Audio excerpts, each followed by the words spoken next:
जग जननी जगतारन मैया नाम तोहारे हाँ पावन। हाथ कटार बाघ पर बैठल रूप बड़ा मन भावन।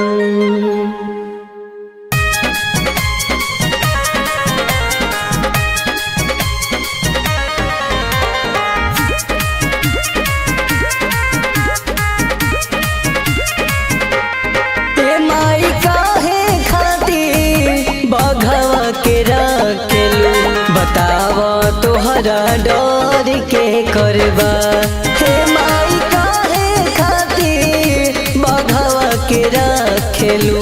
बतावा तोहरा डर के करबा के तोहरा नजरी से नजर मिलाई उ नजर के करबा।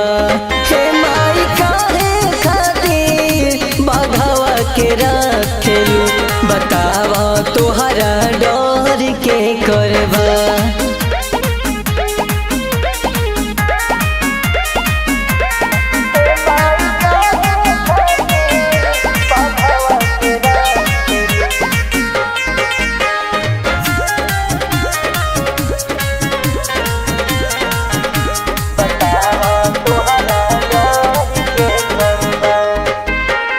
वेद पुराण बखानी तोहके सुर नर मुनि गुण गावेले।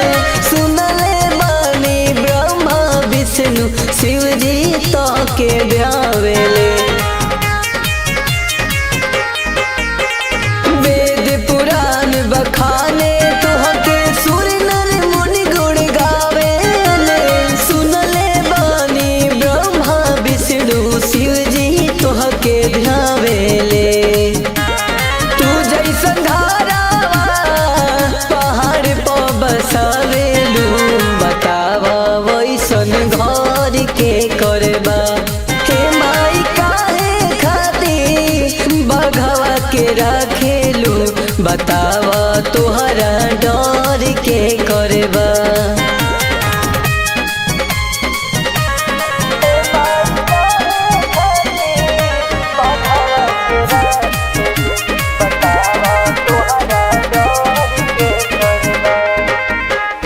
रक्त बीज शंखन संघरलू। शुंभन शुंभ के मरलू।